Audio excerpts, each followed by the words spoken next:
Hello, farmers, and welcome to another episode of the harvest season. My name is Al, And I'm Micah. and we are here today to talk about farming games. It's time. Woo! Let's do it. Farming. Hello, Micah. Welcome back to the podcast. Hi. Thanks for having me back. It's always a pleasure. Cool. We've not had a Story of Seasons game recently, so we'll get you on for Rune Factory instead. That's You right. know. How are you? I'm good. How are you? I'm not too bad. I'm tired as usual, but I'm good. Yeah. I've recovered from the COVID. Did you have COVID? I did. It feels like everybody here has COVID just now. Oh, no. It was really funny because I was talking to my parents 2 weeks ago, and Uh-huh. they're like, "It's funny, like only like what my nephew was like the only person in our immediate family who'd got COVID." Yeah. And then on Tuesday, after spending the weekend with them, my mum tested positive, and we're like, "Uh-oh." Oh, no. So we tested, and both me and Rona were positive, and we're pretty sure that both the kids had it as well. So yeah, and then Rona's dad got it, and Rona's sister got it, and then Rona's mum got it. So Oh, everybody got it. no. Like it was just this chain of dominoes that none of us had it for 2 years, and Yeah. then we all get it all at the Jeez. same time. Yikes. So yeah, recovered though, all good. I'm alive. Do you have any of the taste or smell sensation stuff that No, people no, I didn't reporting? have any of that. In fact, I had almost none of the standard symptoms. Okay. I didn't have a cough. I didn't have a fever. I didn't lose my taste or smell. None of that. It basically just felt like a really bad cold. I was completely stuffed up. Yeah. And I felt like I had really high pressure in my head. Mm-hmm. That was about it. Yeah. Jeez. Well, I'm happy that it has passed and everything is Yes. fine. That's good to All hear. good. We're all recovered. Becky and I have somehow managed to still dodge it. Good, good. I'm gonna knock on wood because I feel like maybe it's. There's still time. We always say it's Uh, only a matter of time because she works in healthcare, so she's Yeah. for when there's big, um, you know, lots of cases and things like that. She's Yeah. working directly with people who have it. So thankfully, she's always suited up and everything. But yeah, Yeah.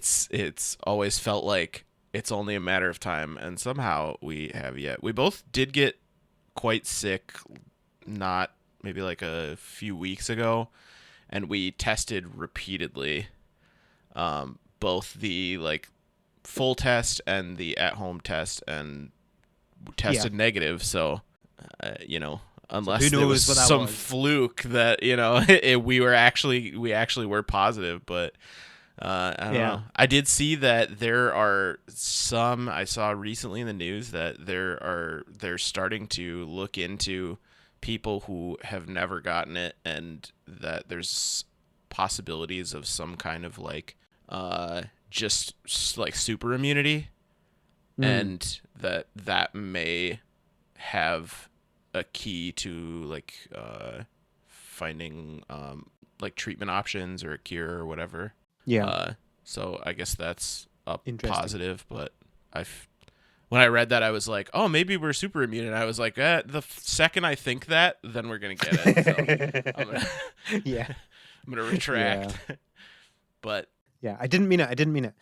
yeah. Well, hopefully that's it now, and you're all good, and it won't come back. So Yeah.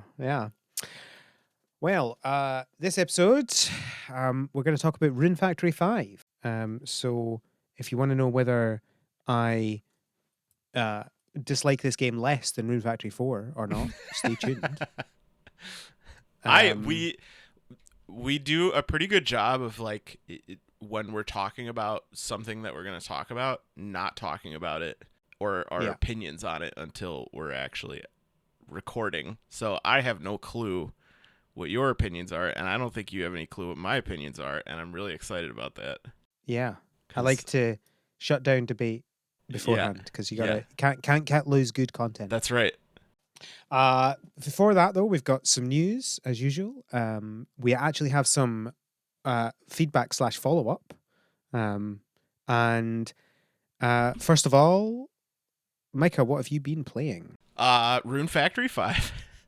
I've also been playing Kirby and what is it Kirby. called? The Forgotten Land? Yeah.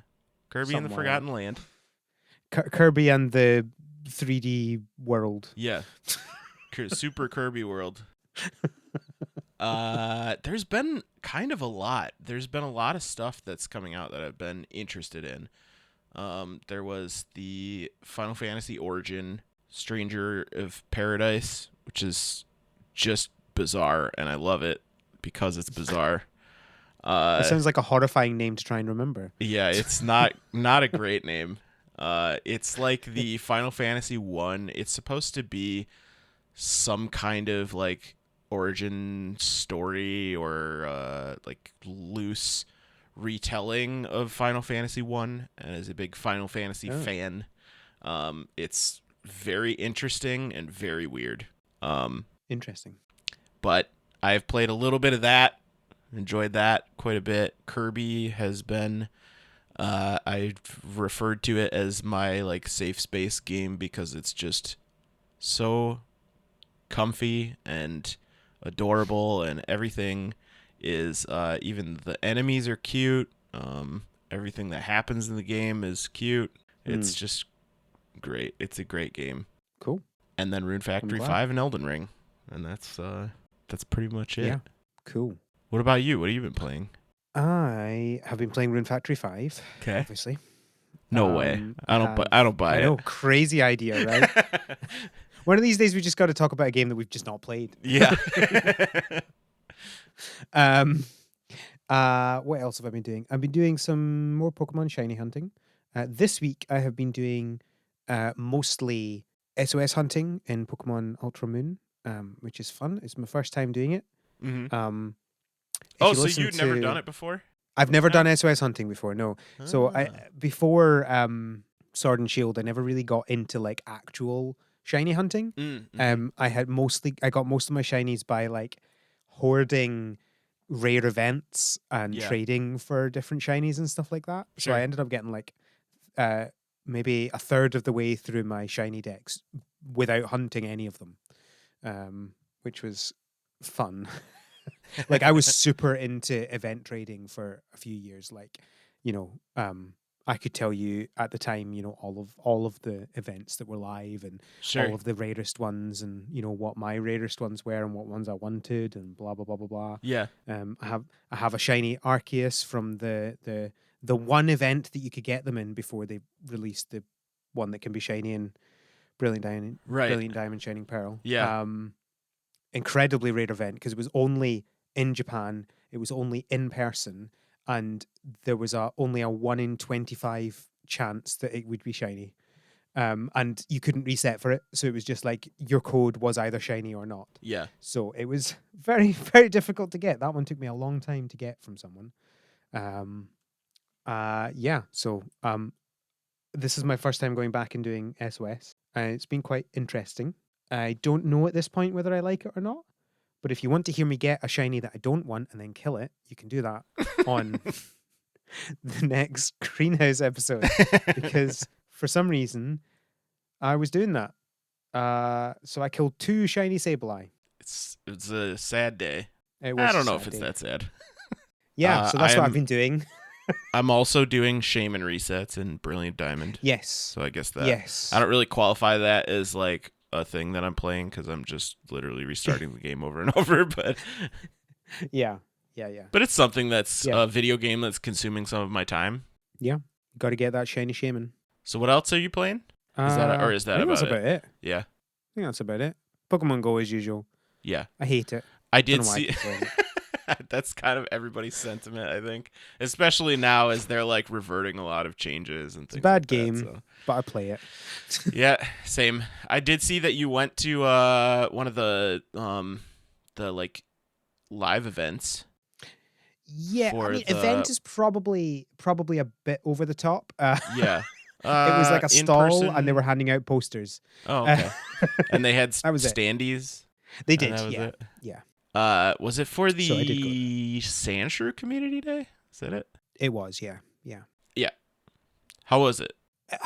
It was fine. Yeah. It wasn't exactly big or massively interesting. I really only went because we were in Edinburgh anyway, because we were actually going into Edinburgh to get one of the Mario coins from the Lego store, the Lego Mario coins.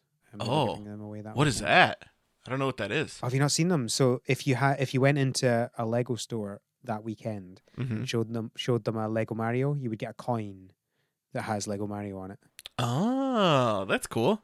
Yeah, I didn't know about that. So we took that as an excuse to go to the Lego store, because who needs an excuse to go to the Lego store and That's spend lots right. of money? Yeah, Which I guess is why they did the event. that's right. Um, You know, really quick aside, Legos are awesome, and mm, it's like a hobby that I still every now and then I'll like pick up something and build it, but it's something that like I want to I build a lot of like Gundam model kits and stuff like that. mhm. Um, and that's significantly cheaper, but I would Yeah. love to build more Lego stuff, but it's so expensive. Oh, I know, it's It's insane. like disgustingly expensive. Yeah. So yes, you go into the Lego store and there's just you if you're buying anything, you're walking out spending a lot of money. Absolutely. Absolutely. And while you're there, you may as well buy all the things that you wanted. That's true. You can't just buy one thing. Right. Oh, I was thinking about getting that. You know. Right. And then they get you they've got the points system. So if you just buy an extra £5, then you'll get more points. You'll be able to get some free stuff That's right. eventually. That's how they get you. I did Yeah. recently. One of the more recent Lego kits was I bought and built the Seinfeld apartment Ah, because I felt like I had to. fair enough. I got the Sonic one recently. Oh, oh, did you? Set. Yeah, it was good fun. I didn't You even. build it's a little one of the just what they call the loops from Green Hill Zone. Oh, sure. So it's quite a nice little set. It wasn't huge, which is good because then it makes it less expensive. Yeah. But it was a good one, fun one put together. What I really liked about it is that for every bag, they had 7 bags, and for each bag, at the end of the bag, there was one of the Chaos Emeralds, and you put it into this little display Oh, stand with like Sonic. the And so individual you were part just bags. yeah, so you were just you finished a bag. Last thing you do, put Chaos Emerald in, open the next bag. And just by the time you got to it, you had all 7 Chaos Emeralds. I Oh, that's love pretty just like neat. little things like that are really Yeah. fun. Yeah, that's really cool. Yeah, the Seinfeld set is neat because it's got like so many little, uh, like Easter eggs and references to the show. Like I don't know, every little there's tons of little things that you place around the apartment or you can like put on a bookshelf or whatever, and everything is a reference to like an episode, which is pretty neat. But Yeah. Cool. So that's what we've been playing slash building. yeah, Uh, so we've got a few bits of follow up. Don't often have these, but there we go. So the first one is the developer of Mossfield Origins got in contact. Because they heard about we were mentioning this a few episodes ago. This is it's kind of like a town builder type game, but like you build up every structure you build up comes from the same base structure. So you kind of improve this. You go through the skill tree, and that creates different things depending on exactly what you decide to which way up the skill tree you decide to go. sure. So it's quite an interesting way of doing that. And so they posted and said they had a new trailer. So I've got the trailer in the show notes. So if you want to go look at that, you can look at that. Yeah, it looks very. Art style is very neat. Yeah, it's not really like anything else. It's Right. interesting, kind of stark colors, Mm-hmm. I would say. We also have a little update on Farlanders. So I talked about Farlanders in the last episode. I kind of need to apologize for that because I didn't notice that the developer of Farlanders is from Ukraine, and Ukraine, a little bit of an awkward Yeah. place just now. Um, so the developer has said that they're not working on the game just now for understandable reasons. Yeah. We don't know whether they will or not. I don't really care at this point. I really hope they're continue to be safe and can get home. Mm-hmm. And I just wanted to apologize for mentioning this game without knowing the full information and therefore giving the full information about that. So it might have felt a little bit tone deaf to mention the game without mentioning that. So I apologize for that.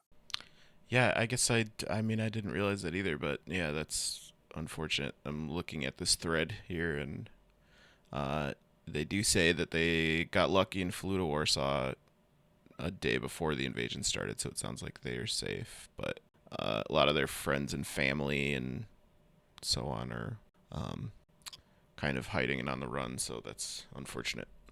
Hopefully, they remain safe, and Yeah. you know. Yeah, I'll post the Twitter thread in the show notes if you want to read it. But yeah, I just wanted to make that aware. So fun. Yeah. It's Um, not great. Speaking of other fun situations, um, we had a tweet from someone about when we were talking about beasties, asking why we hadn't mentioned the fact that there were NFTs in the game. To which I went, "I'm sorry, what? There are NFTs in the game? There are not NFTs in the game. There's apparently another game called Beasties, which is entirely based around NFTs. Um, and so this is not the same game. I would not support a game that's based around NFTs. So I just want to make that clear. I Yeah. am not talking about the NFT game. That is not, we do not support NFTs Thank you. just at all. Like, no. So I just wanted to say that it's not the same game. Good. There we go. Good. Good. Awkward naming the fact that they're both called the same thing. Yeah, But that's a little here we are. unfortunate, but So we're not talking about Beasties the NFT game. We're talking about Beasties the match 3 farming creature collection game. now watch, they'll introduce NFT match 3 NFTs or something, and then gonna have to walk that back, but That's fine. I'd be happy if they did, because then I just don't need to play the game, right? Yesterday was April Fools in some parts of the world, and there's hate so much. there's a San Francisco based bag company that I really like called Waterfield. They make cases for like the Switch and other handhelds. Really kind of pricey, but really good quality. They've been doing it for a long time, and I got an email yesterday that said that they were introducing NFTs, and I just about had a heart attack because I've been supporting them for years. And oh no, there was the one thing that I like. The last place I was expecting to do an April Fool's thing, and it was the one thing yesterday that caught me off guard, and I was very upset. Thankfully, they're not actually doing NFTs. It was an April Fool's joke, but yeah. So just assume if we're talking about a game. Well, actually, no. Like, let's not assume. If we're talking about something and it happens to have, and you think it has NFTs, please mention it, and we'll check whether or not that's the case. And if it is, then we will deal with that. yeah. Deal with that. That makes it sound like I'm going to go get them. Somebody's got to deal with it. Anyway, I mean, it's appropriate that you're on this episode when we're talking about not supporting NFTs. Yeah. So that's good. I appreciate you not supporting NFTs, and I would appreciate it if everybody listening would not support NFTs. NFTs commodify art and destroy the planet. Yep. And are just generally bad. Yeah. They were an interesting technical experiment, but they should not be used, especially not in games. It doesn't make any sense. Yep. People seem to like the idea of gatekeeping collection games. Mhm. I do not support this. I think that people are being drawn in by the idea of art can get NFTs can get artists more money, but that is not true. NFTs will just change how the same people get money. Yeah. It will not democratize art. It will not democratize money. It is just going to keep on keeping on the same way capitalism does capital. Yep. That's absolutely right. and they're already, you keep your crypto tied up in crypto, and that's it. And then it's eventually going to get taxed, and the bubble's going to burst, and everything will be exactly Yeah. the same as it was. The difference will be that you contributed to destroying the planet a little bit more, and also wasted your Yep. time. So Congratulations. just probably best to steer clear of it in general. So, moving on from NFTs. Ancora Lost Days. This is the current upcoming game from Chibig. They have a lot of upcoming games. This is the next one coming out. It got a short delay for a few months. The they have I mean they've not said a huge amount, and they don't have an official release date. It was meant to come out around this time, and they've said it's going to come out in a few months. So yeah, I'm fine. I've got plenty of games just now. Yeah. Yeah, there's no shortage of stuff to play right now, so. I am Get your seeing in that game, same good. post, though, the physical editions of Summer and Mara, and I am very jealous and disappointed that I didn't pick one up. Rip. But, Yeah. such is life. Can't get everything, sadly. That's right. It looks neat, though. Yeah. You can get more if you don't buy NFTs. Next, Princess Farmer is out now. So this is another match 3 game, but it seems to be done in my opinion, in a much better way from what I've seen. I've not played it yet, but it actually looks interesting. Yeah. I'm looking forward to playing this. It's not currently out in Europe on the Switch. It's coming out next week in Europe on the Switch, because these things are always fun. But it's out on Steam worldwide, I think, and it's out on Switch in America. Okay. I was unaware of this, but I really like this art style. I'm going to go look at it in eShop. Go Looks good. Do it. Yeah, so if you've been looking forward to that, you can go get it. If you've not been looking forward to it, but now you want it, go get it. I will certainly be buying it as soon as I can actually buy it. Does it... I'm sorry if I missed. When is it coming in the UK? Or is there next week. It's already out on Steam, but yeah, it comes out next week on in Switch. Europe on the Switch. Got it. Okay. And in Japan, I think it's not out there either yet. I see. But I suspect we don't have many Japanese listeners. Just a theory. Just a game theory. Next, we have a new trailer for Sunnyside.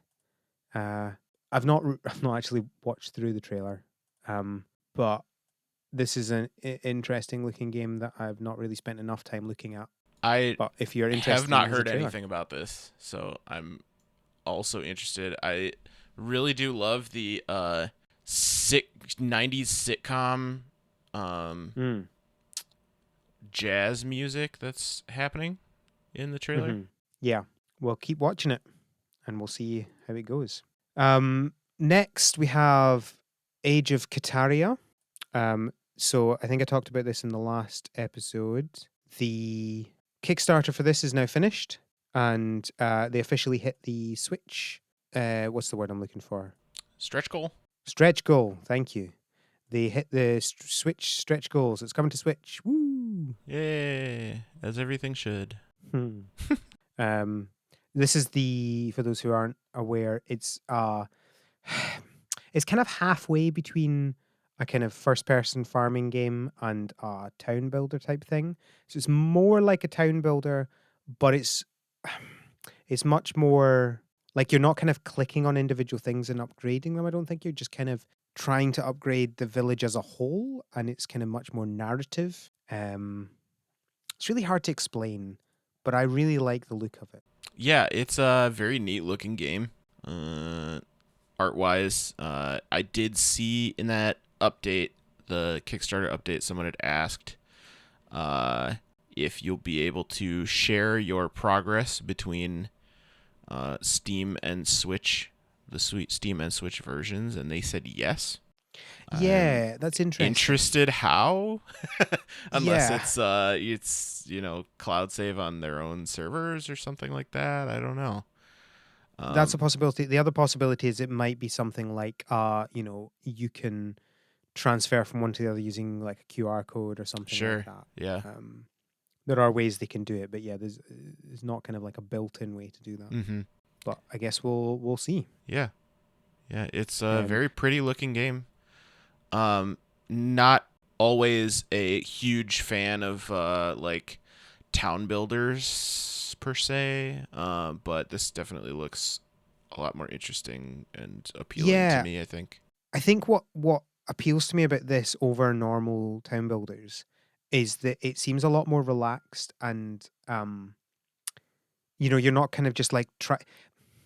We talked about this a couple of episodes ago. It's not like this is capitalism, build big, build big, build big, which is what most town builders are, Mm-hmm. and that kind of stresses me out a lot. This is just like it's a village. Yeah. You're just kind of progressing through the village, and you're getting your villagers jobs, and they're farming relationships. They're just doing what they do. They're not necessarily trying to create this mega city sort of thing. Yeah. Yeah, it looks neat. I like the concept of the villagers growing old and stuff too, and Mm, uh I'm sure that will create all kinds of heart-wrenching moments. mm, yeah, Very neat. I'm looking forward to playing on my Switch. Yeah, I will be interested looking at a lot of the, screenshots and videos and stuff. I would be interested to see how well it performs on the Switch, because the Switch has Yes, notoriously has frame rate issues with things that yeah. have a lot of movement and the grass and things like that. It looks really beautiful. I'm not anticipating that running super well on the Switch, but who knows? Maybe it will. Yeah, we shall see. We shall see. Maybe the Switch Pro will be out by then. Who knows? The ever elusive Switch Pro. I'm convinced it's coming one day. Uh, I'm watch yeah, them just yeah. completely avoid that, and they're just going to have like a completely new console. A whole new Uh, console. Uh, Speaking of things that are coming to Switch, Parkasaurus is coming to Switch. So, yeah, I'm excited about this. It's a dinosaur tycoon game. Yeah, very cute. It's not really farming game, but Farming dinosaurs. dinosaurs, sort of. I have had this game on my Steam wishlist for ages, and then they were like, "Oh, it's coming to Switch," and I was like, "Okay, cool. It's coming to Switch. I'm buying it." That's pretty exciting. It's very cute. The little baby dinosaurs hatching and screaming is very adorable. Yeah, I love how they kind of the colors and they're almost what's the word I'm looking for? You're always good with these words. Um, they're kind of jaggy Oh, models. yeah. Like low poly. Yeah, Mm-hmm. I Yeah, it like. definitely has like a low poly aesthetic. The trees and stuff too. That's really Yeah. kind of becoming I mean, it has been for a while now, I feel like, especially in the like indie circles, but low poly 3D has, it's always that return to something from the past. Like pixel art Mhm. was a big thing for a really Yeah. long time, and it still is, and now like we're getting nostalgic for PS1 and N64 era, and low poly 3D models are becoming the hot thing again, and Yeah. I kind of love that. I kind of love that aesthetic. So Everything old is new again. yeah, that's right. So yeah, that's coming to Switch on the 28th of April, just a few weeks away. Yeah.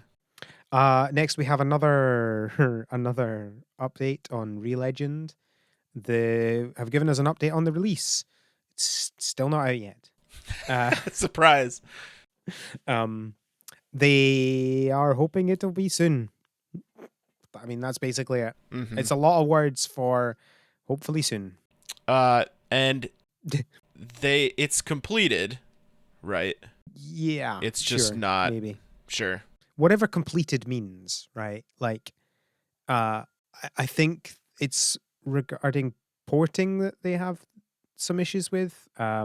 They've apparently had some issues with networking, so I'm not really sure what they mean by it's finished. Yeah, That's maybe the core features are completed and the extra multiplayer networking or whatever is holding them up. Yeah. But yeah, this is another one that's kind of embracing that like low poly style. Yeah. It looks very neat. I like the art style a lot. Yeah. Maybe you'll be able to play the game one day. Yeah, maybe one day when the Switch Pro comes out. Yeah. That's the Maybe. We'll see. Next, Aka. I think we discussed this before because this is the game where you can sleep on a giant capybara. It's not a Kickstarter. The Kiss Kiss Bank Bank is apparently the website they're using for their crowdfunding. That's live now. They're at 75% with 12 days to go. So if you're looking for that, then go. If you want to sleep on a giant capybara, go back this game. Yeah, It's simple. I definitely do. I've never heard of the website Kiss Kiss Bank Bank. No, me neither. So I didn't notice it was the crowdfunder was live until I clicked on it and went, oh wait, this is the crowdfunder. Interesting. yeah, it's kind of makes me wonder why.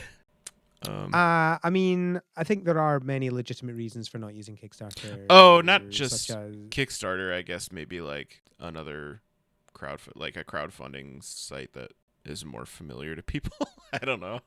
yeah. I mean, everything that's popular was once new. Yeah, that's true. Good point. I just wanted to succeed. That's all. Because it looks so cute. I suspect it will. At 75% with 12 days to go, I suspect it will. Yeah. Because there's always a rush at the end. So, yeah. But if you, listener, want to help them succeed, you can do that. I will have the link in the show notes. Go get that game. Go play as a red panda sleeping on a giant capybara. There are other things in the game as well, but honestly, who cares? Like, you can sleep on a giant capybara. There's a shy ghost. That's also a really important point. Yeah. Very cute. Yes. The shy ghost who hates what it looks like. Yeah. Yeah. This game, I want to hug everything in this game. Yeah, this game is going to destroy me, isn't it? Probably. Emotionally. Yeah, probably. It's always the cutest ones on the surface that are the most emotionally destructive. Yeah. Do you think I started playing Celeste expecting to be broken? No, I didn't. I wanted a fun platformer. Yeah. And then it shot me in the heart. It just destroys you. So probably the same is my guess for this. Yeah. Very cute though. Please go support it. I think that's all the news. Shall we talk about Rune Factory 5? Let's do it. So, let's start off by talking about our history with Rune Factory to give some context. Sounds good. So, I understand that you loved Rune Factory 4. I need to re-listen to the Rune Factory 4 episode that we did, because I think it was last year. Or was it 2 years ago? I don't know. Whatever. Time's weird. At time, what is it? Who knows? Maybe it was 3 years ago. I honestly can't remember. I absolutely hated that game. I understand why people like it, but I did not. It was nearly 2 years ago. It was July 2020, apparently. No, I did not like that game because for many reasons, it just didn't kind of sit with me right. Sure. I liked the concept of it, but I hated the actual gameplay. I hadn't played any previous ones, and I was only playing Rune Factory 4 Special, the Switch version. Okay. Just full context. I don't think it makes a huge difference which version you play, but yeah, we are. Yeah, it's just a more updated version of Rune Factory 4. I don't think there's, if you've played 4, I don't think you're missing out on a whole ton with the Switch version, and that's the extent of your Rune Factory experience? Yeah, that's it. I hadn't played any previous ones. Got it. Just played Rune Factory 4S, and then obviously been playing Rune Factory 5 this week. So I've been playing Rune Factory sort of since it originally came out. The launch of a Harvest Moon game that was also a JRPG was extremely exciting to me. And I really enjoyed playing it for the first time with the first one, but didn't play super far, and that was so long ago that I remember like key points, but not a whole ton. Hmm. Because I very shortly after that kind of just went back to Friends of Mineral Town or whatever it was I was playing at the time. Uh, for Harvest Moon. From what I understand, that team actually that developer filed for bankruptcy, and Marvelous Oh, hired a lot of them for Rune Factory 5, which is kind of neat. Like the original Rune Factory team. I yeah. played some of the other ones that came out between 1 and 4. I don't remember all the like subtitles and things like that, but never really got super into it. I played them the same way that I've played some of the like less interesting Harvest Moon titles to me, or like Story of Seasons titles to me, Right. where Yeah. I play for a season and really enjoy it, but then put it down and don't go back to it. Yeah. Uh, Yeah. but I always liked the concept of a farming game, a farming sim where you are also playing a JRPG. Yeah. Because I'm a very big JRPG fan. So 4, I was excited. I think we got 4 along with the announcement of 5 being in development in the West, if I remember correctly. Yeah.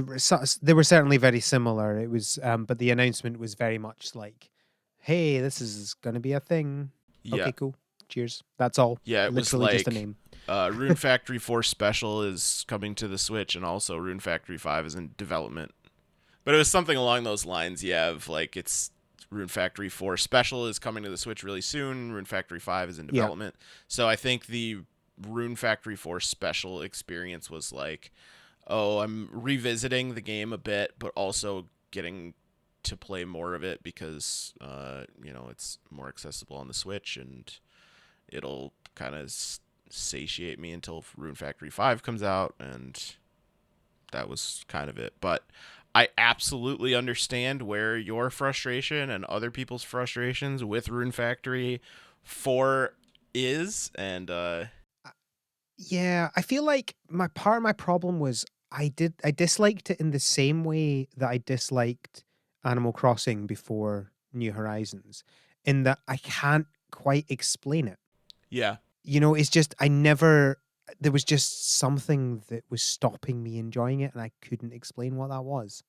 And it's annoying not to be able to explain that because I'm literally doing a podcast about that. Like that's literally what I do. Yeah. People pay me to do this. Not very much. Uh you know, but it's so it really annoys me when I can't explain why I like or don't like something. Like with my time at Porsche, I hmm could explain absolutely hated the crafting system. Yeah. It was the worst crafting system I've ever had played, and it just annoyed me so much that I couldn't enjoy the rest of the game. What was it about Rune Factory 4S that I didn't like? I can't really tell you. you Yeah. know?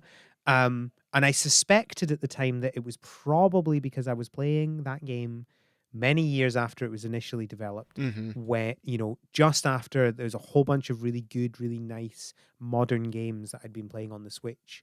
And maybe that was part of the problem, Sure. was my theory. Yeah, I do feel like it is, especially with how much more we've had, and this is, from the perspective of someone who played it and enjoyed it for what it was, but I am not, immune to the flaws that it has.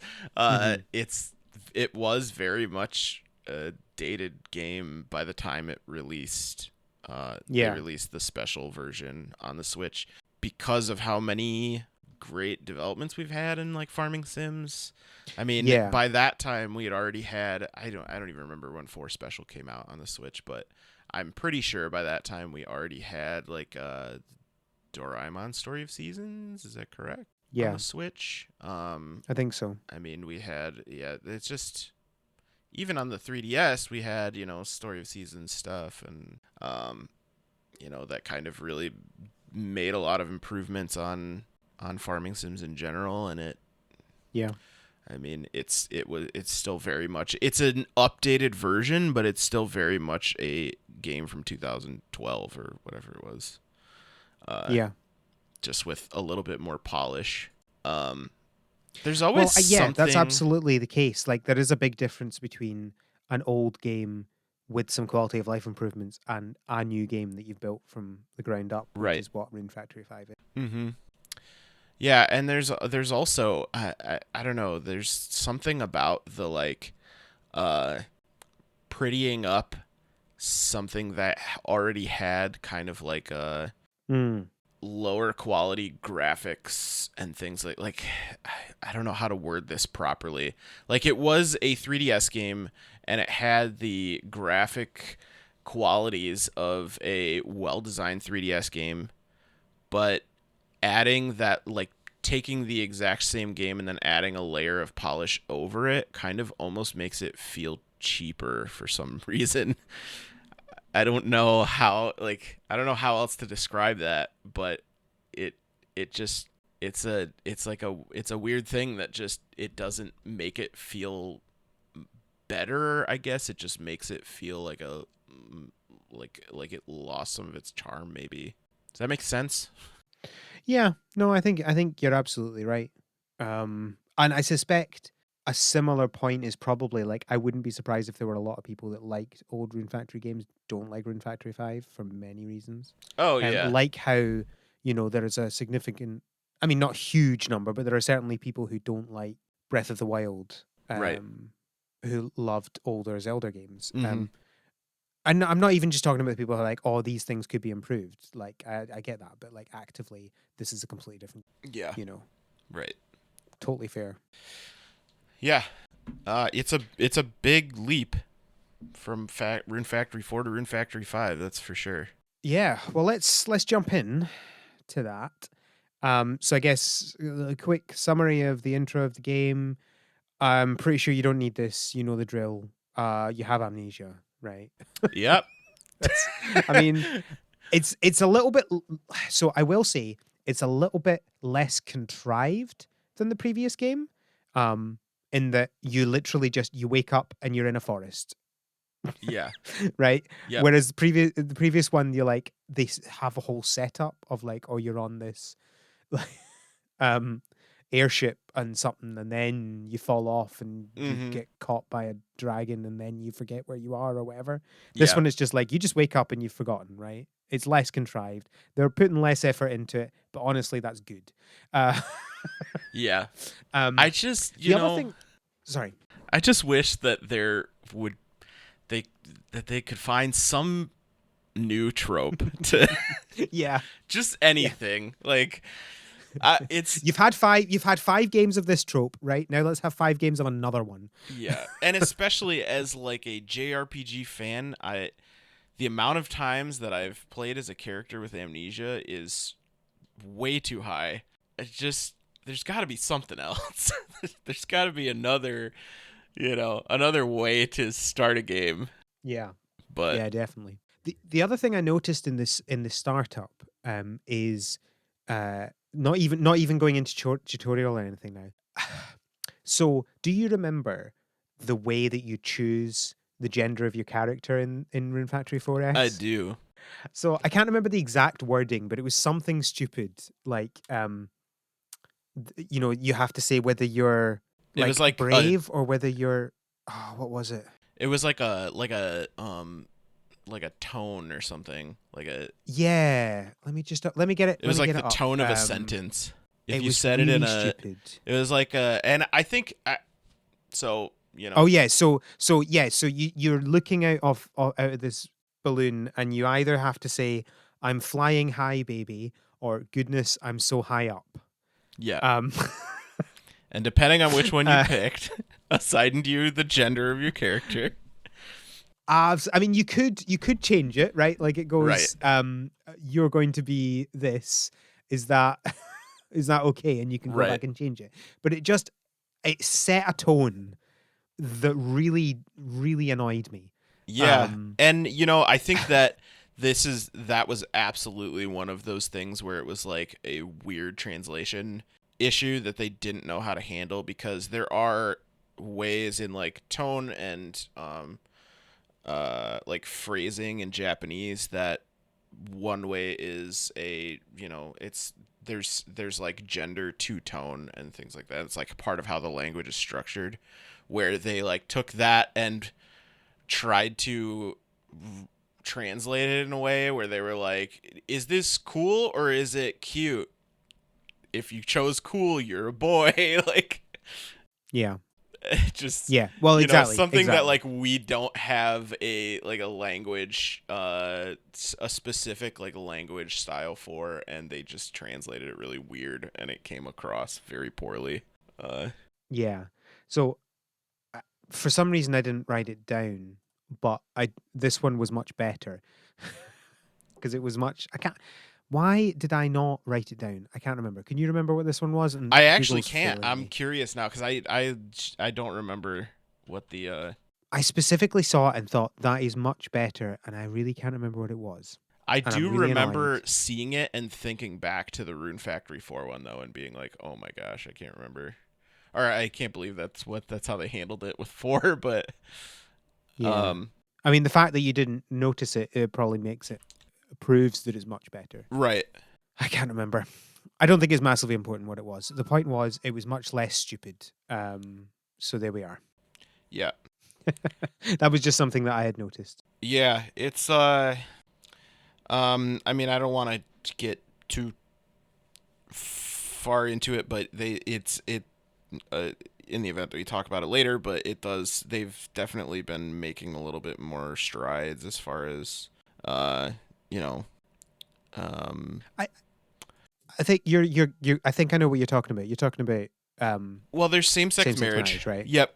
Yeah. Which wasn't a thing. I mean, it became a thing eventually. This is in Rune Factory 4, you could maybe I'm misremembering this, but in Rune Factory 4 you could pick a male or female character, which I think was like maybe one of the first times that you could do that in Rune Factory. Uh, but I think that this is the first game where they've allowed same-sex marriage Yeah.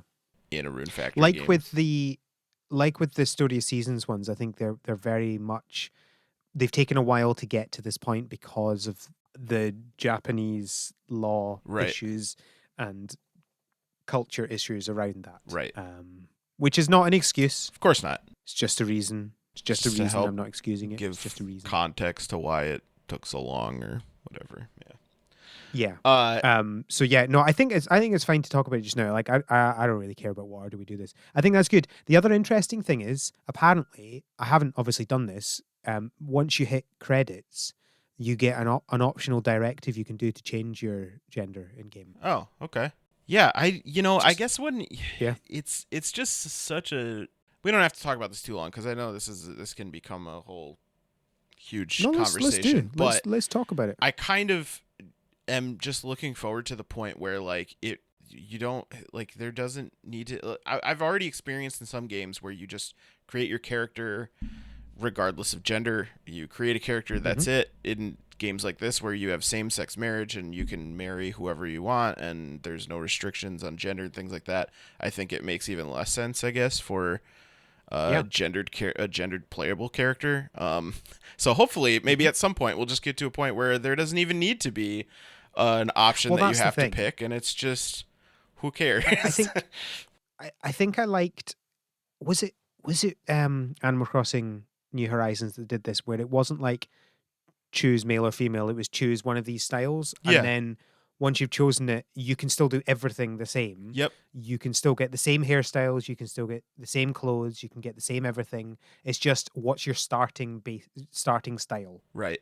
That's the way to do it. And it's like, yeah, it's just like choose a physical structure that you feel like makes sense to you, and then choose your style, and then that's it. And it has zero bearing on the rest of the game in Animal Crossing, and it seemingly has zero bearing on the rest of the game in Rune Factory, aside from what Yeah, static main character profile image they use for dialogue and things like exactly. that. But yeah, it's Yeah, yeah.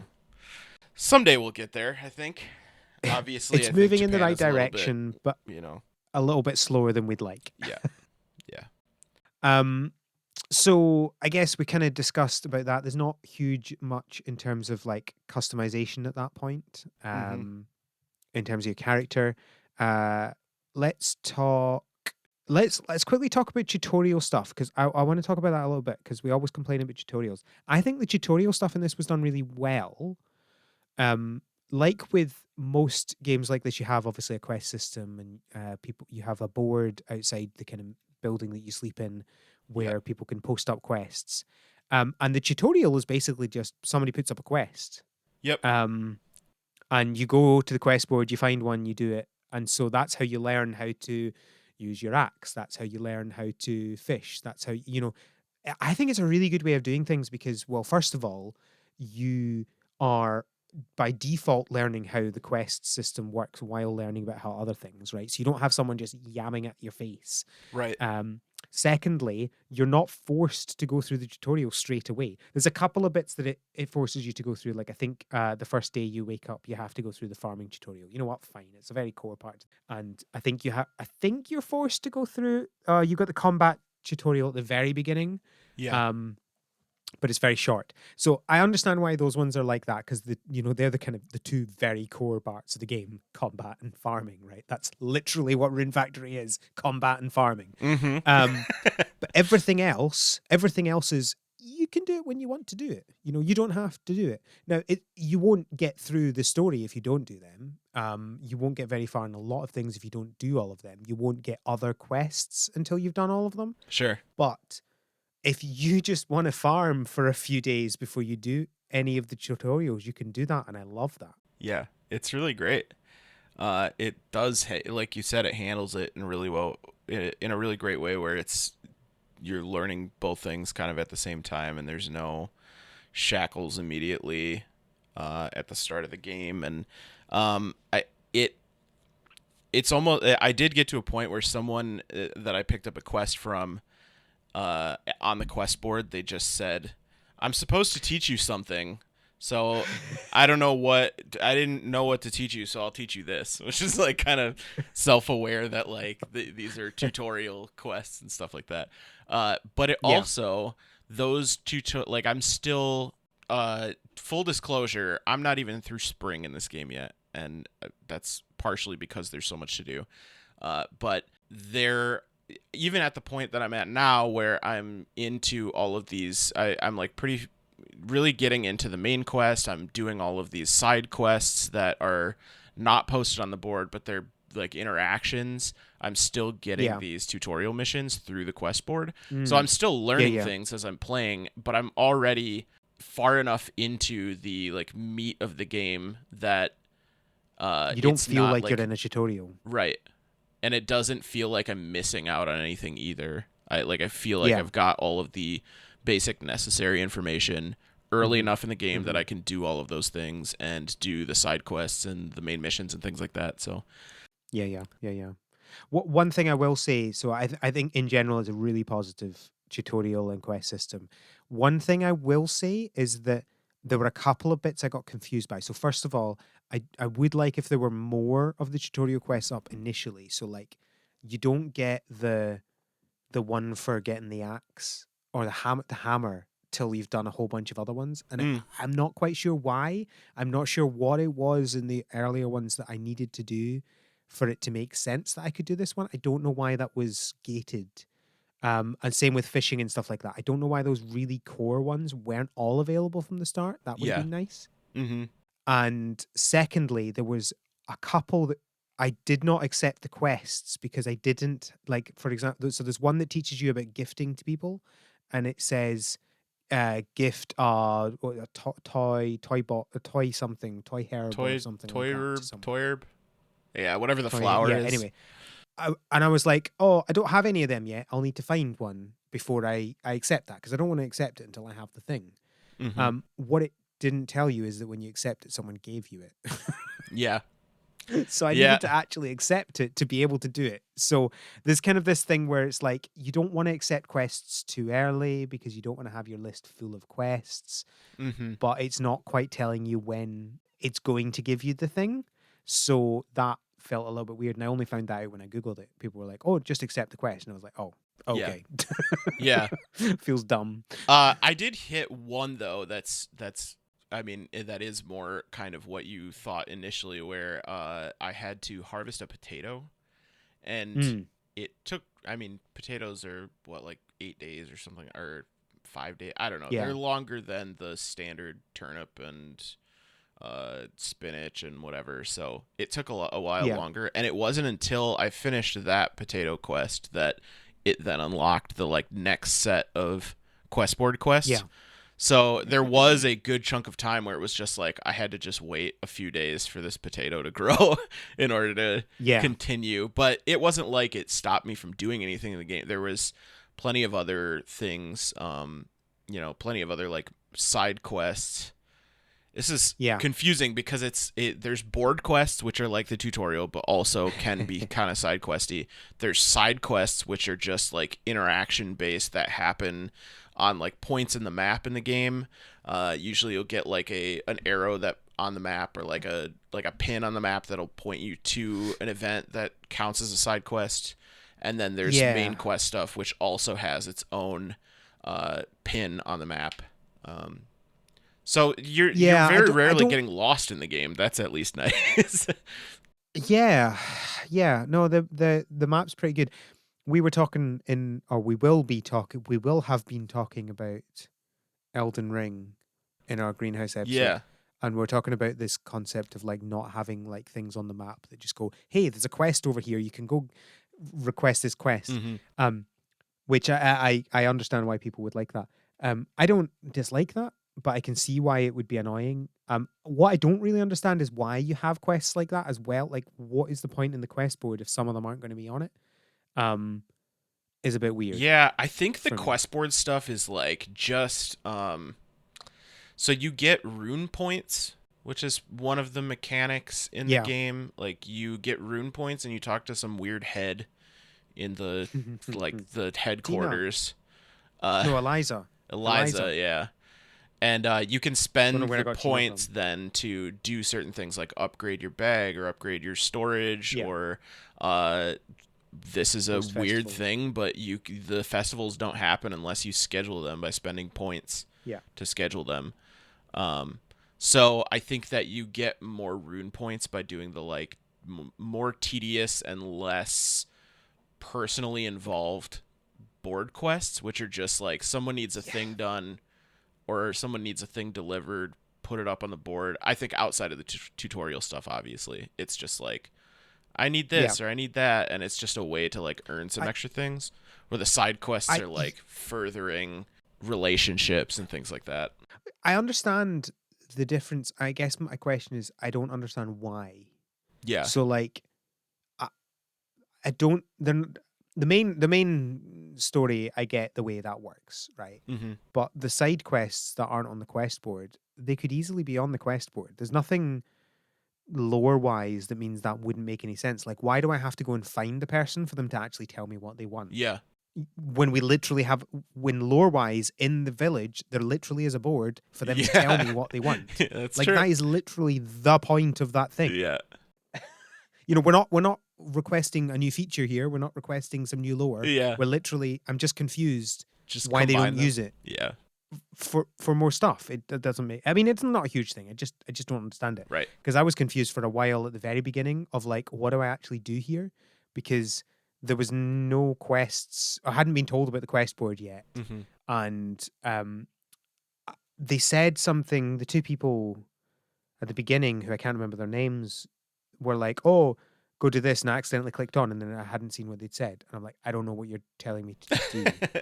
And the markers on the map aren't the most obvious that that's something that you need to do, especially as when you first play the game, they're on basically every house Yeah. because your first quest is to go and talk to everybody, Mm-hmm.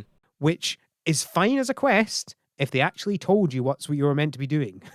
Yeah, and another weird thing about that too that you just reminded me of is that when there is a quest, even if it's a side quest too, like a relationship based side quest, not a quest board quest, uh if that person is indoors, then they'll have like they do on the map. It will show you when certain people are on they'll show their like little icon when they're on the map if they're doing something. But when someone is indoors that you need to talk to, it'll show their icon, but with like a pin around it pointing to that Yeah. house. So it's a little bit hard to differentiate if you don't really know, if you can't figure that out on your own, because it doesn't really tell you that this person is inside this house and they have something that you need to talk to them about. It otherwise just looks like it's telling you that that person is in that house, and that's it. Like, you don't really need to there's no indication that you need to go talk to that person for something. Yeah. Again, like, pretty minor gripe, but just a little confusing of a Yeah. design decision, I guess. Yeah, I think they probably could have done a wee bit of like blind user testing for the start of the game. Mm-hmm. It's not horrific. It's just I spent a good 10 minutes trying to figure out what I was doing. Yeah. Um, and maybe partly it's because I'm too used to these kind of games, because I'm like, okay, you're going to have some stuff for me to do. What's the stuff? Whereas if you were coming in fresh on these games and thinking of it as like, I'm actually in this game, what's the first thing you do in a game where you've just moved to a town and you have no memory, is you'd go and talk to people, right? So like, I get that, Yeah. but equally I didn't get it, Mm-hmm. you know? Yeah. But I think overall the tutorial and kind of introduction is very good. Just a few tweaks, I would say, Sure. around that sort of stuff. Sure. Yeah, I would agree with that. Let's talk the what I'm calling the feel of the game. So we've got graphics, audio, that sort of stuff. There's an interesting thing. So I had a few points I wanted to bring up. So first of all, there's voice acting in this game, kind of. Mm-hmm. What I've noticed is that some of the lines have full voice acting, Yep. and some of them have like just the kind of flavor words. So like they'll either read out what you're reading verbatim, or they might choose a kind of similar word like okay or something like that.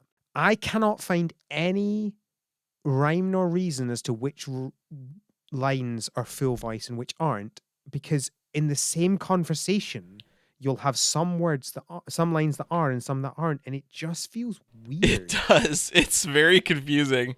And I like when I noticed that, the way that I noticed it was a friend of mine was playing the game on Twitch, and I was watching them. And so, when you're streaming a game, typically you'll read the dialogue out.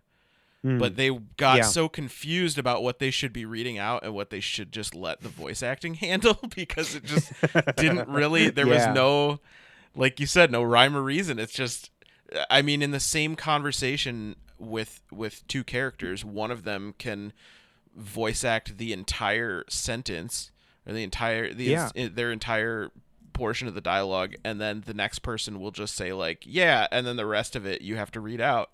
It's just so confusing. It's so weird. Again, like, if you're just sitting and playing it by yourself, not like, not a huge deal, it's not like a big thing, it's just a confusing thing. It's like, why?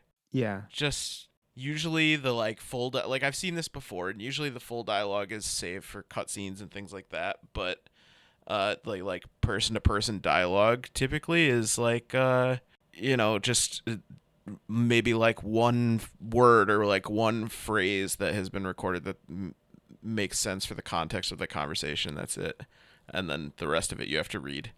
But they just kind of go between. They just freely flow from one to the other. Very weird. Yeah, it's. I mean, like you say, it's not a huge issue. I don't hate it. It just felt weird. Yeah. And I was confused, and I felt the need to try and figure out the pattern, but there wasn't. Yeah. I tried to too. That's funny, because I tried to too, and I was like, okay, so there isn't any. Yeah. So weird. The other thing regarding conversations that I found really weird is I love the portraits. The portraits are miles better than the character models, which is bound to happen, right? Because character models are more difficult to create.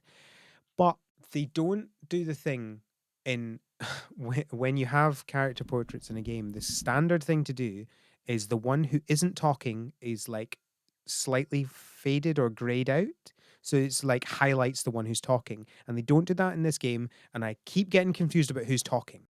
Oh, yeah. Have you not noticed I this? guess I didn't, but now that you mention it, yeah, you're totally It right. drives me insane, and I'm sorry now it's going to drive you insane now that you know about it. But it's like because sometimes you'll have like one really short line, and then another really short line, and they're two different people. Yeah. But you have to keep it. You have to keep reading the name each line to figure out who's talking, and I don't understand why they did this. Yeah, It's I don't frustrating. either. I don't have much more to say about it other than why didn't you do that? Please implement that in a fix, in a patch. Yeah, I it's like beg of you. such simple things that it just seems like it didn't they just Yeah. it It's didn't like go this. through like like or not beta testing, but like game testing to like have someone say, "Hey, change this." They just It's like it was rolled just with it. too low down in the priority list, and they went, too late. It's time to Yeah. release or something. Like I don't. It just seems like such a fundamental part to conversations with portraits. Like if they didn't have the portraits, it wouldn't be an issue because you wouldn't be looking at the portraits. Yeah. Right. You know, I just.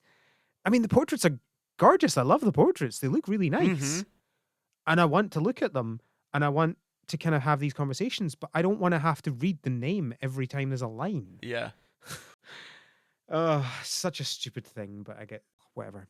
It's Um, there's a lot of the I'm finding that there are a lot of those little tiny design choices where it's like, why did you do that? But it like yeah. doesn't impede the game necessarily. It's just Even if noticeable they put enough to be confusing and like bug me a even little if they bit. just put the name on the left or right, depending on who's talking, Right. that would solve it as well. Like just something small that means you don't have to read the name. Yeah. As a side note, though, the conversation with the portrait arts are really fun. They've done some really good things where, like, there's a couple of points where, like, people will get a bit too close to you for comfort, and that's part of the story. Yeah. And the portrait actually moves along and gets close to your portrait. It's quite fun. Small thing. Yeah, it's really good. And as far as the graphics themselves go, like the character models and things like that are still like really well done. Yeah. Obviously not Yes, like I said the portraits were nicer, but that's not to say the models aren't nice. They are right. really nice models. Yeah. And I think in general the on the surface, the graphics for the game, like the art style, the textures Hmm. and everything are beautiful. It's really well done, especially for how it, for the Switch to be able to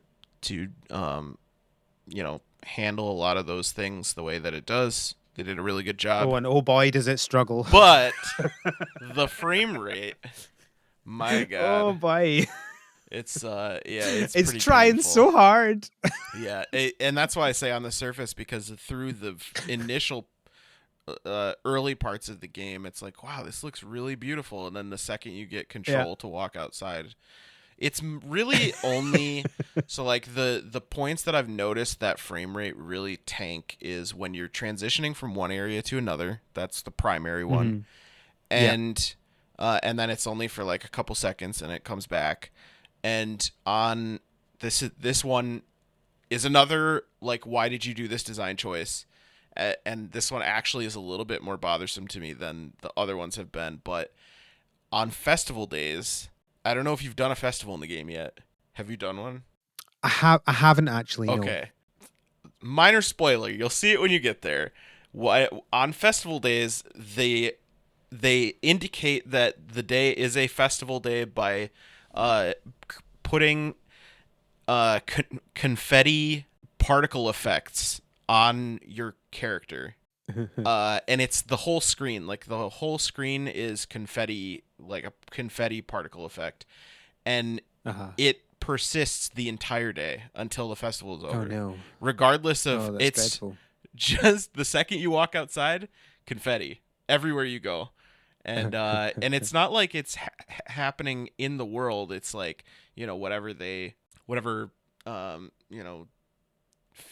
not filter, but like camera effect they use to put the confetti on your viewport just in front of you. It's like too big. It doesn't look right. It tanks the frame rate. It's and Yeah. at all, especially on festival days, all of the characters are out in the the area where the festival happens. So it's like generating all these models. It's generating where they are on the map. There's a lot happening, and it's very clear that it's like struggling to keep keep all of that running smoothly.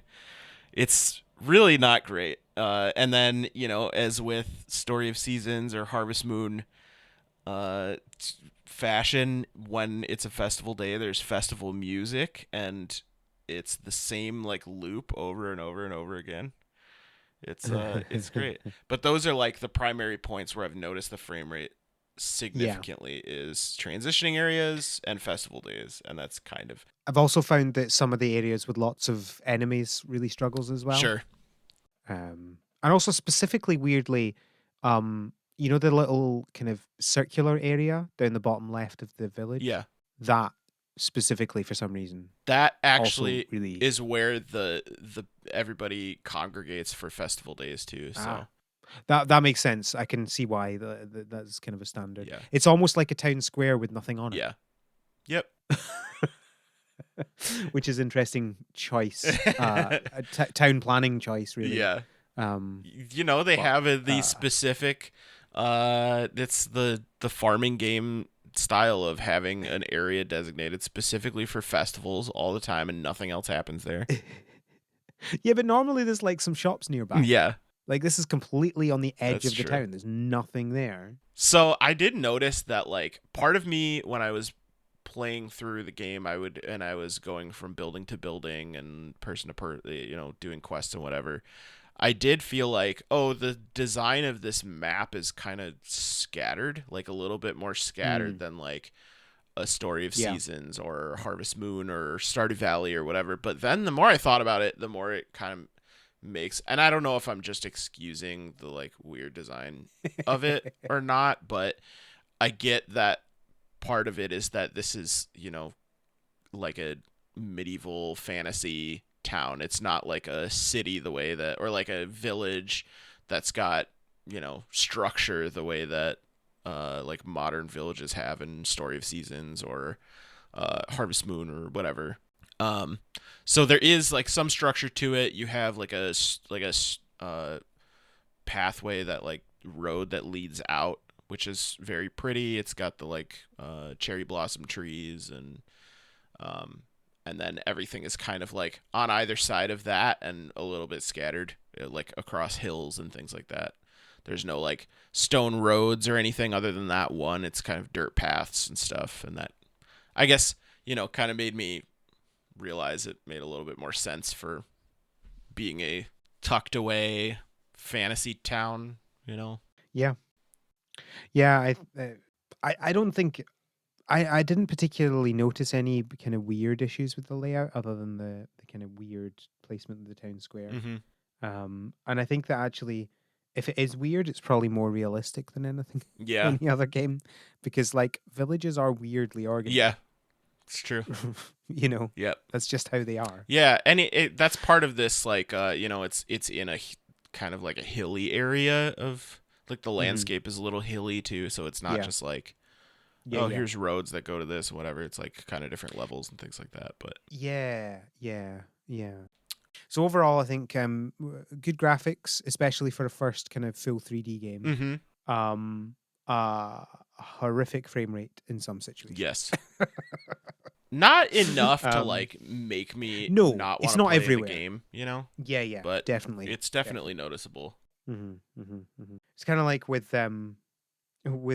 Pokemon Let's Go Pikachu and Eevee, where you just had like in Viridian Forest, like just be careful Yeah. there. It's very ridiculous frame rate, just Just like that. Like tanking. everywhere else, fine. Just here's the problem. Yeah. Uh, cool. So I guess we'll go over farming a little bit. I will say that the farming is essentially exactly the same as Rune Factory 4. Uh, it's not really special or interesting. Right. They still have the the unique Rune Factory thing of when you pick something up and it you create a stack, a visible stack, which kind of makes sense, but also just looks stupid. Mm-hmm. Um, It's just the same model Here I repeated am walking around with 10 10 times. turnips. Yeah. Um, I will say that I'm not a huge fan of how this game allows you to pick things up, where it's like you pick something up and you have to decide to put it in your bag. Yep. I don't like that. Don't either. It really annoys me. It's Especially, just like, if I pick something up, I'm picking it up, right? yeah. It's just I'm picking it up. What Especially am I like? What because am I doing? Picking something up and then running over to the box and just putting that into the shipping box, then running to get another weed. No, come on. yeah.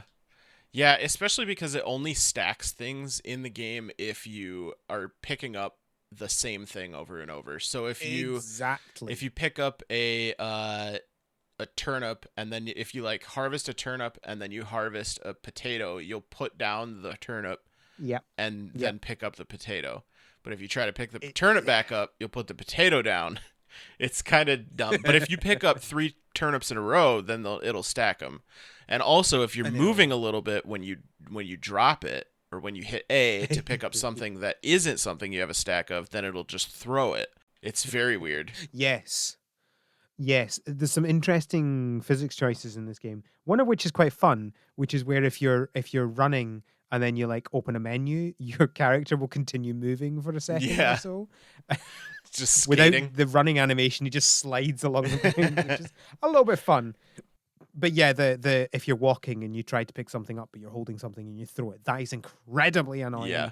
It's bad. Just let me pick it up and stash it immediately. I don't need to choose to put everything in my bag. It's another one of these things where it's like, yeah, is it more realistic? Yes, it's more realistic. Should you have made it more realistic? No, You should absolutely not. not. More realistic. In this case, it is a worse feature. Just Yeah. why? Yeah. Yeah, it's Um, odd. While we're talking about farming, though, I do want to talk about the HP and Rune points. whatever FP is it? RP, HP, and RP. HP and no, it's not RP, because RP is the rune points. That's for doing the whatever they're called. The getting changing things about the town. Okay, so there It's are FP, I think. there's rune points that change the town, but it's also your stats are HP and RP is. Are they called RP as well? Yeah, they are. It's like your that's rune terrible. power or whatever. Oh, I hate it. Anyway, but ignoring the stupid names, I like the system a lot. So you have essentially one of them is stamina and one of them is health. Yeah. Right. So I'm just going to talk about them as stamina and health. Once you, so I've had a few games like this where once you've used up your stamina, if you do more things, it reduces your health by a lot, and so you need to stop doing things.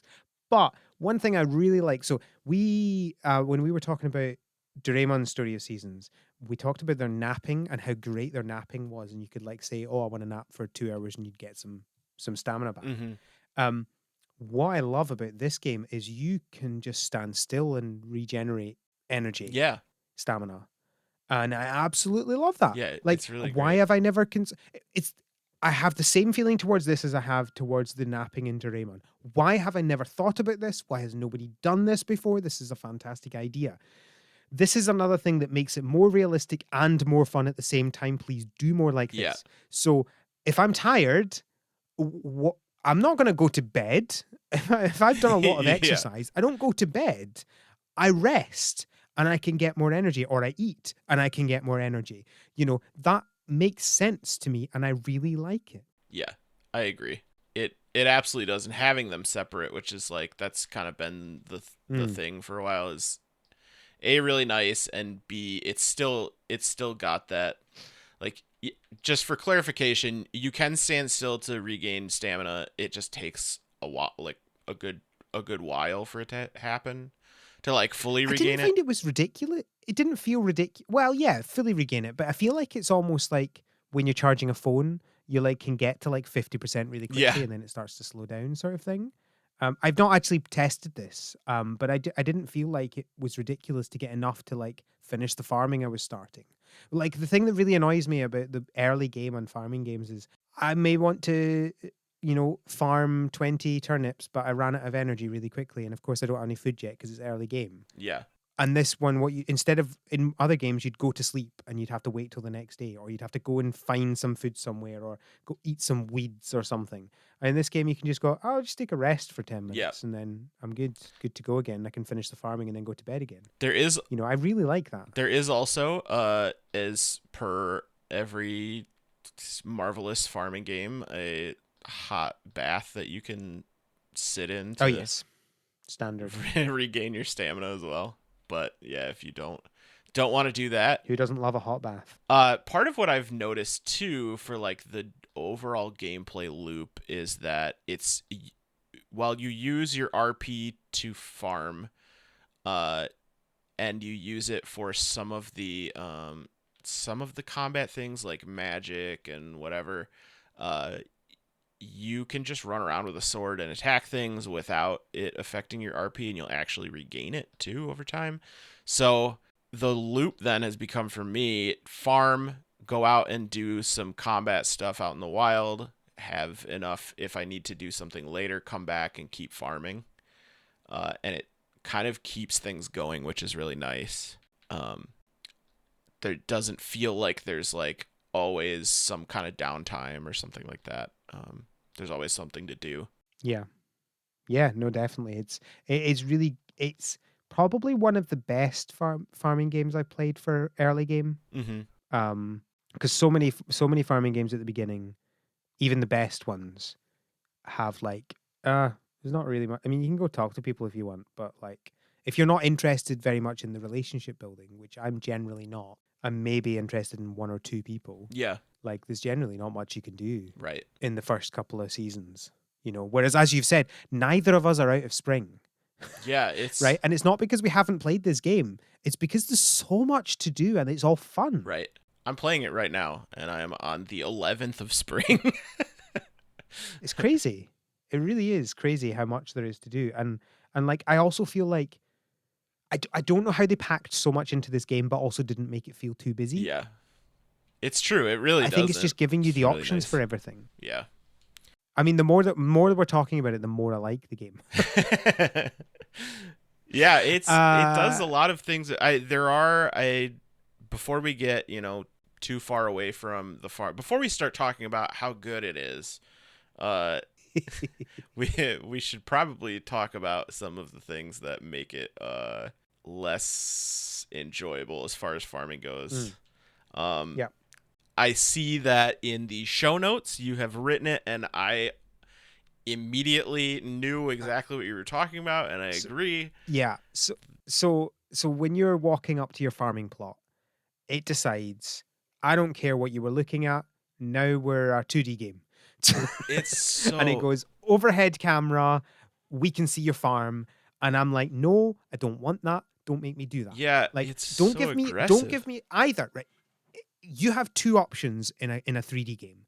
Either give me a camera that decides where I'm looking, or give me a free camera. Do not do both. Do not do both. Either let me choose what I'm looking at, or show me what you want to look at. Yeah. You cannot do both. I will cry. And especially because, like, if you change your camera after it's changed your camera, it won't then change it back. So if you just do what it lets you, if you just do what it tells you to do, it will change it back when you move away from the farming. Yeah. But it won't do that if you've slightly changed it. So if you don't like exactly what it does in the farming, tough. Yeah, it's just like, oh well, aggressive. I don't care anymore. And it's a default thing. I did notice there is actually, you can turn that off. Oh, good. There is an option to turn it off. It's called farm camera. I will need to do that. But it's on by default, and it's not obvious that you can change it. It doesn't, even the option isn't necessarily super obvious, like, farm camera, I guess. Unless you're looking for it, it's not in your face that you can. Yeah, I just it. assumed there wasn't an option for that, so I didn't bother looking. I'll need to change that. But yeah, it's on by default, so it's really, really dry. It's a lot of people talked about this for Monster Hunter 2 when World came out. They would call it the neck yanking, where You would Yes. see Yeah. something that would like be of interest, and the game wants to point you to it, so it would just like yank your vision and point you in the I direction hate of it. it. It's that, Yeah. but literally So every bad. time you walk onto your farm, and it's awful. Yeah. It's not great. It's a really weird choice for handling that, and without the bless you, Thank you. without the that farm camera on, it functions just fine. There's no real Yeah. need for it. No. So it's It it's just weird. feels like they wanted the farming to be more like older farming Mm-hmm. games. Yeah. Uh, there was something else specifically that I was gonna bring up about the farming that I got so heated about the farm camera that I forgot what it was. Uh, oh, I know what it is. This drives me crazy, and maybe it doesn't bother you as much, and maybe it bothers nobody as much as it bothers me, but I have always had this obsession with my farming games where when I get to my farm and it's dirty, I like to clean it up, pick up Oh all the yes, stuff yes, yes, that's yes. there, Absolutely. clean up the rocks and the logs, and that's part of the like excitement is, you get Yeah, new tools so that you can finish cleaning up your farm. This you yeah. can seemingly use your tools for any type of tree stump or rock or whatever. It doesn't need to be an upgraded one. Um, but it constantly generates new garbage on your farm for areas that aren't plowed and the area around your farming squares. It's I mean, within a day, in the morning I can start the day by cleaning up the tree stumps or the tree trunks and the rocks and boulders and stuff. And by the end of the day, when I come back after fighting stuff out in the wild, all of it is back. It's very I aggressive. don't. It seems to be a kind of thing they've been doing in farming games recently, is being more aggressive with that. Because Pioneers of Olive Town was the same thing. It was like, oh yeah, here's all of the stuff, and you're like, I just cleared that But yesterday. that's Why? like a daily thing, where like Yeah, yes, it yeah, but it was was in still too much. Pioneers of Olive Town. It was annoying because it still is an everyday thing. This is multiple times during the day. It's just generating like within 10 I minutes hadn't of actually standing on the noticed it was farm. during the day. I hadn't actually noticed that because I generally do my farming straight away and then I never go back to my farm until the next day. Yeah. That's interesting. Yeah, and again, we'll get to this too, but you can have different farms depending on one Yeah. of the game part of the game's mechanics. So even just farming on one farm, moving to the next, and then coming back to the home base farm to go to my room or to my storage or whatever. In the time that it took me to finish my farming on the last place, it has already generated new garbage on, and it's again just like and maybe people love that because you do get resources from it. You get lumber, you get material stone for building and things like that. So maybe for that it's great. Personally, for me, Oh, who needs I that hate much it. though? Just make it Especially every when you day have. if it's So gonna be like I don't that. want to talk about it too much because I feel like we're just going to end up really, really, really detailed in this game. Um, which we're already an hour and a half in, so I don't want to go too detailed. But there is, yeah, as you mentioned, you can have other farms. You throughout the story, you unlock these farming dragons. Mm-hmm. They're called, which are just dragons that allow you to farm on them. So it's just like here's a little area that you can go and zoom up to this dragon, and it's another farm. Yeah. There is one other thing in that you can set specific things on it. So if you feed your dragon crystal, you can set specific things and you can improve crops and stuff like that rather than using fertilizer. Mm-hmm.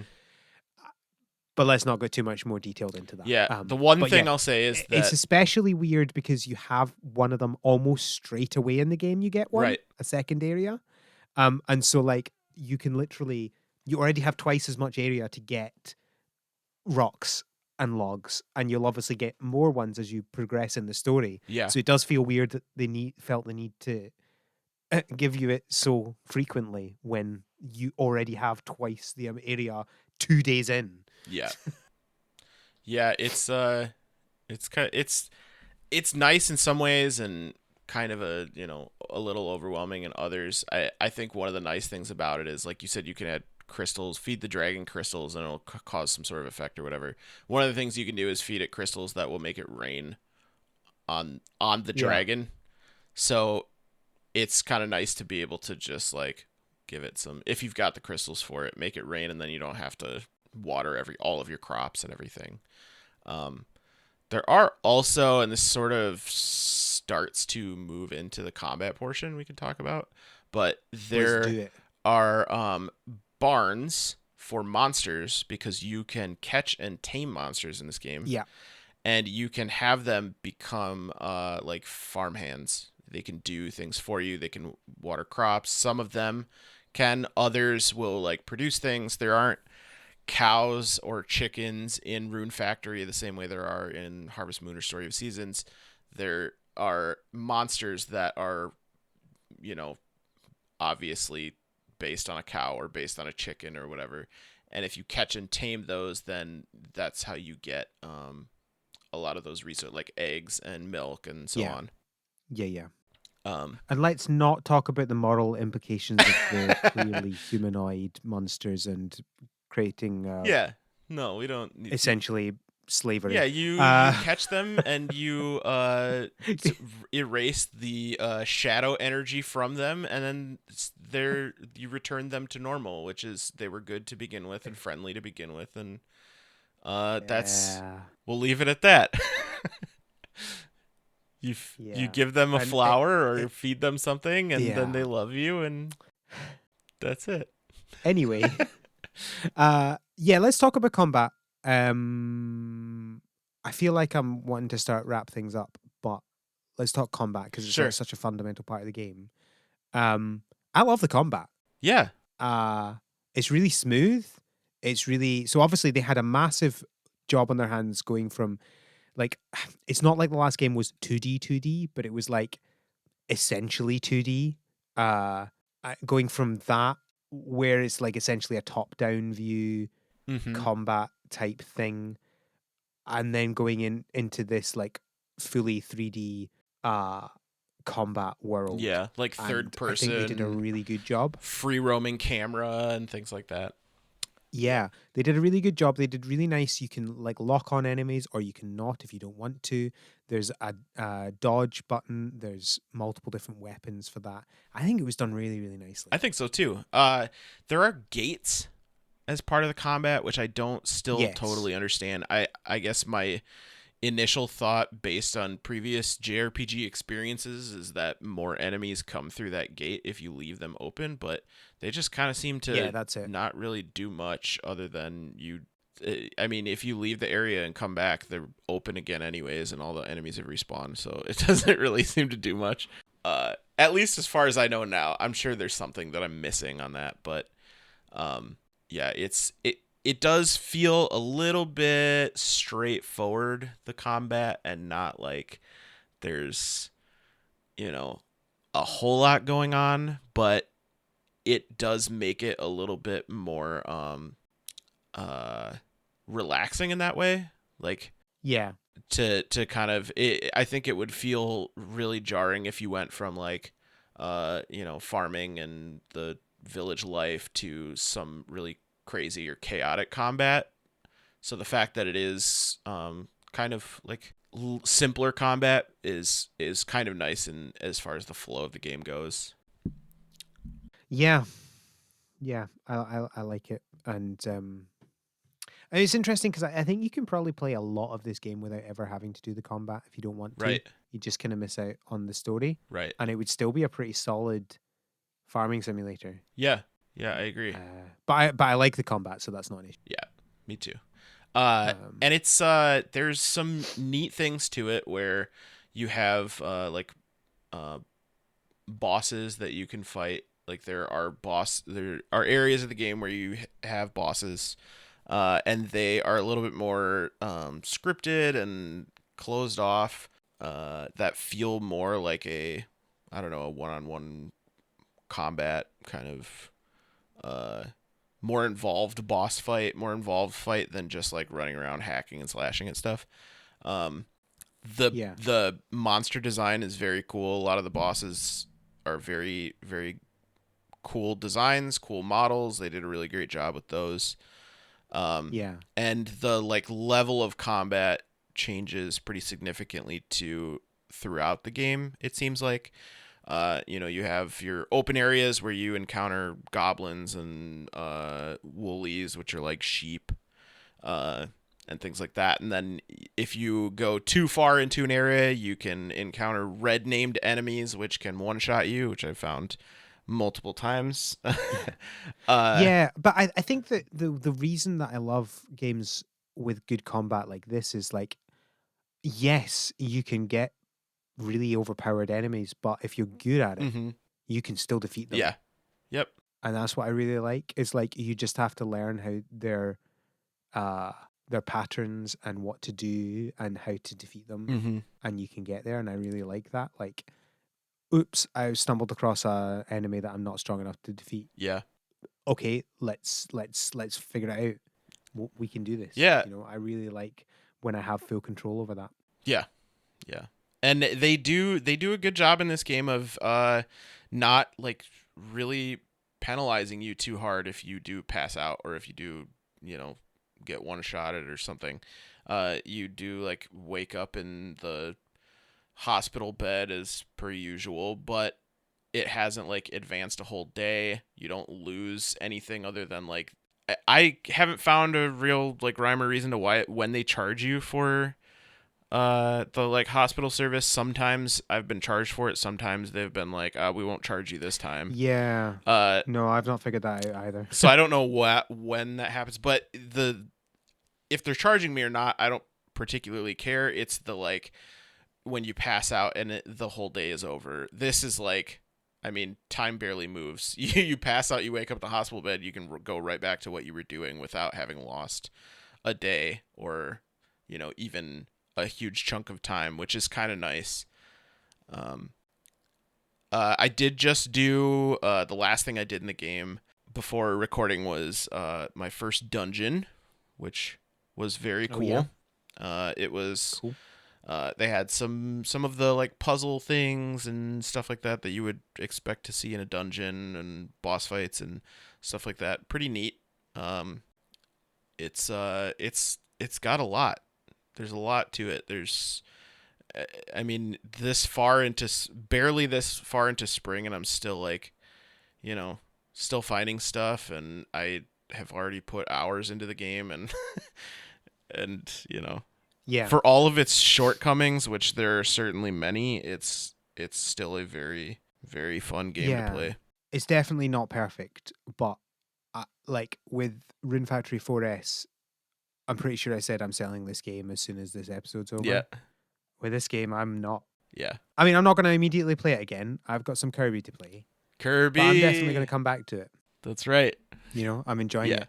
Also, I'm pretty sure there's relationships in the game. I've not done anything. I haven't either. Yeah, Whatever. yeah. I'm pretty sure it'll be pretty standard. I don't think we have much to say about it. There's 6 bachelors and 6 bachelorettes, and I think it's that like the side questing contributes to that, which is kind of how it's been in previous Yeah. Rune Factory. But yeah, I haven't hardly Yeah. touched it. There is one mechanic though that I do like. That's when you talk to the head of the Rigbarth outpost or Seed outpost or whatever. That's the like organization in the game that you're a part of. Yeah. You can get different wanted monsters. I don't know if you've done this yet. It's just like, oh, there's I this haven't, no. one monster out in this specific area of the world map, and you have to capture it, and then you get like bonuses. You can like rank up. You get items, and you can rank up in the like seed organization and stuff like that. And it's like not a thing that is necessary to do at all. It's just like a nice little side thing you can do. There's a lot of stuff like that. Like you can just focus on one thing and not touch any other part of the game if you want to. You can do all of it and have your days be filled and have, make it as far as we have in a very long period of time. Yeah. So yeah, it's just there's a lot of really neat things that they've managed to do to keep the game interesting over time. Yeah. I could talk about this game for quite a long time, but I don't want Me to. too. because I'm tired. But I do have one other thing I want to talk about Yeah. before we conclude, and that is they really put no effort into explaining some things in this game. So in the previous game, in Rune Factory 4, you the lore is that you can do the directives, which are like I think it's directives that Mm-hmm. we're called, where you like change things about the town. You can do them because you're mistaken for royalty, and then the actual royalty comes and they say, actually, you know what? I don't want to do all this. You can do this instead. But it makes sense because people thought you were. It makes it easier. Blah blah blah. Whatever. Lore wise, it's a bit stupid, but it kind of makes sense. Yeah. In this game, you are a random person who has no memory of anything. You don't know who you are. Nobody else knows who you are. They even say in the game it doesn't make any sense to trust you. And the second day, the person in charge gives you the same control over this town as you have in the previous game. And like literally, Eliza, I'm pretty sure talks about this. Eliza, the box that you talk to do the directive, Yeah. is like, I don't know why you're doing it. And then Yeah. just does it anyway. And you're like, I don't understand. Why am I being put in charge? I'm not even a trainee yet. And I'm literally in charge of this town now. But Al, and I don't understand where that came But from. Al, they had you talk to the stone, and it showed everyone that you're a good person, and that's it. Well, no, it didn't. It showed everybody that, oh my word, one Earth just happened. We all got blinded. Yeah. No one understood it. I do remember at one point, so one of the characters, I don't remember what the specific dialogue for it was, but I kind of rolled my eyes at it. They were like, oh, you're a good person. And that was it. And it was like, okay, what, hold on, what's allowing this to, who's the say on the rock? Who gets to decide that the rock is correct? It's just like a weird, it's very weirdly handled portion of the story. They just kind of really breeze past it. And yeah, suddenly one day you don't remember who you are, and then the next day you're planning festivals for the whole town. It's so weird. At least as far as I know, there is no swimwear directive this time. We'll see. That was really There's one weird thing that I found where in the bathhouse you can go into the wrong bath. Like you could, as a male character, you can go into the women's bathroom and it'll say "eek," like some dialogue like "eek, you're not supposed to be in here" or whatever it is. Which, in its own way, kind of a weird thing to we already talked about it. Never mind. But then it gives you like a counter for how many times you've done that. And I have a feeling that it's like the more times you do that, then you'll get like because it'll say like times entered the wrong bathroom or whatever, and it'll say like 1 klutz, like, oh, you're a klutz because you just like walked into the wrong bathroom on accident or whatever. But the more times you do that, I'm guessing it will probably say things like perv or whatever. I don't know. I have a feeling that that's there. I'm not going to look into it any further because I would choose not to. But I have a feeling that's probably what it is. So, well, we may not have a swimwear directive. What? I'm sure there are other things that are. What a note to end on. Let's just do a quick conclusion then. I like this game, and I'm very happy that I tried it because I didn't let myself get put off by the previous game, and I was right. I like this game. Yeah. And it's why I like this game over the other game. I can't tell you, but I like. And you don't have to have any previous knowledge of Rune Factories in order to. Oh no, definitely. If you have Rune Factory 4 save data, you get I think access to like the outfits, but also a couple characters from Rune Factory 4 will apparently, I haven't seen it, but apparently will show up in your town at random points. But you don't have to know anything about them. It's just like a little Easter egg thing, I guess. But yeah, it's good though. Good game. Good fun. Well, thank you, Micah, for joining me. Yeah, thanks for having me on. For this episode. As always. We always seem to do the long episodes. Yeah. It's because I don't know how to shut up. But it's good fun. Lots of content. I hope you enjoyed this episode, listeners. Thank you for joining us. Yeah, thank you. Micah, where can people find you on the internet? You can find me on Twitter at Micah the Brave. I've also been trying to use Instagram a little bit more. Also at Micah the Brave. What are you, an artist? One would think from previous posts, but maybe not more recent ones. Yeah, that's pretty. I have a website. You can go look at my website, mikethebrave.com. That's pretty much it. Cool. You can find me on the internet if you really want to. On Twitter. Oh, pardon me. On Twitter, I am at the Scottbot. Scott has one T. You can find the podcast on Twitter at THSPod. You can email us from our website, harvestseason.club, where you can find links to other things, including the Patreon, where you can support us. And if you do, at the $5 level or higher, you will get access to our fortnightly, roughly, bonus episodes. The upcoming one we talk about, as mentioned before, Elden Ring. Elden Ring. So if you want to hear me talking about Elden Ring and Micah actually talking about Elden Ring because he's actually played it. And if you want to Then come listen and to Al kill 2 shinies. I killed 2 shinies while we were talking, and then I accidentally ran away from the SOS, and I'm so annoyed. Rest in peace. Rip. Yeah. Well, sorry. If you want to listen to that, it'll be out in a week. You can give me money. Give me money, and you can hear me kill some shinies. Yeah. I am very tired. I think that's everything. Is that everything? I think that's everything. Awesome. We did it. Thank you all for listening. Yeah, thank you so much. Thank you again, Micah, for joining. Thank you. Me. And until next time, have a good harvest. Oh, that was the most in sync we've ever been, I think. You and I. The Harvest Season is created by Rochelle Delaney and Al McKinley, with support from our pro farmer level patrons, Kevin and Stuart. Our art is done by Micah the Brave, and our music is done by Nick Burgess. Feel free to visit our website, harvestseason.club, for show notes and links to things we discussed in this episode.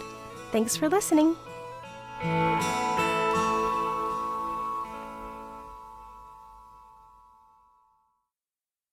Oh no, I just hit the run button. I killed my hunt. Unfortunate, but yeah. Just now? Right now, literally. Oh, I just clicked the button.